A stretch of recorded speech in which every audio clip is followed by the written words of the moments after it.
Hi Sam, how are you doing today? Yeah, good, thanks. That's good, that's good. I'm good too.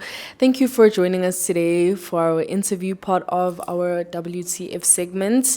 My name is Kumo and I'll just be like sharing a couple of questions that I have with you. My first question being, what is your favorite part about being a musician? Oh, that's tough. My favorite part about being a musician is probably that there's a very clear outlet for me to express emotions. I can sing or perform or shout if I want to shout and turn it into a song. And, it's a gift that some people don't have. They bottle things up. And I know that even if I'm going through something difficult, I don't have to bottle it up. I can make it a sound, and then when I make it a sound and record it, it's like, oh, okay, that thing is there, and that's what it sounds like. And so it's therapeutic in a way. I mean, it's corny to say music is therapeutic or that it's therapy, but it actually is. If you channel your stuff out there, you tend to free yourself from emotional burdens, and I think that's such a privilege as well. Thank you for the lovely answer. I definitely agree.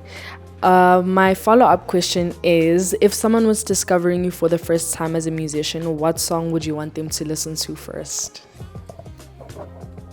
I have a song called Sahara Flow, and the reason I would send them there is because I'm just like rapping my ass off on that song. I'm just like rapping like crazy, and also the sample I use on there is very special to me. It's like a melodic choral vocal, and I was able to turn something as soft as that into like this hard-hitting beat, and I'm just flowing on it, and so it's like encapsulates my sonic identity for sure. So Sahara Flow.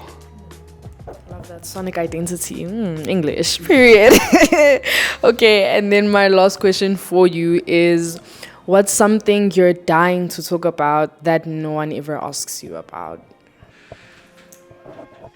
Ooh, that is crazy. I think it also has to do with identity and cultural identity, which sonic identity plays a role in that. But I think that people don't talk enough about being able to maneuver in different societies where you might feel like you don't belong, whether it's your lifestyle or your cultural heritage or, whatever position your upbringing puts you in vis-a-vis what it's supposed to be in. And I think it's possible to be fluid with those things and to be able to maneuver and fit in where you're not necessarily supposed to fit in.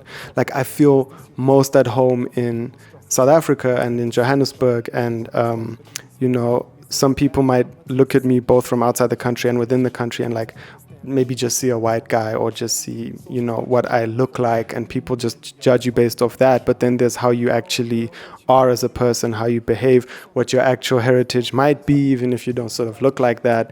And you can still find a way to be yourself, to express yourself strongly, to sort of defy those perceptions. I think in any country, I think that, if you believe strongly in your own ability to present yourself, you can maneuver quite freely. People don't talk about that enough. And I'm like always dying to comment on those things, especially in a country like South Africa where we're supposed to have labels and you're supposed to fit into a label and you're supposed to be a certain tribe or language or heritage or person. And it's like, no, you don't have to be. Just see what happens if you jump outside. Yeah. Thank you so much for your time. I really enjoyed the dialogue that we shared today. And I hope you have a lovely rest of your day. And that is W. Oh, yes. Why do we always forget the audience question? Let's get into that. Audience, what's your question?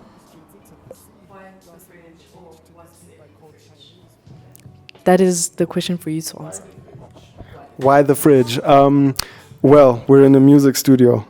I don't actually know what's in the fridge, but because we're in a music studio, it's got to be one of two things. It's either ice to cool down the gear when the gear gets hot, or it's Red Bull, because sometimes that mix has you up at 2 a.m. and you have to work.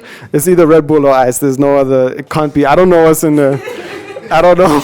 Maybe it's future hits. The future hits are on ice, and then when it's time to thaw them out, then yeah, that's why the fridge. And scene.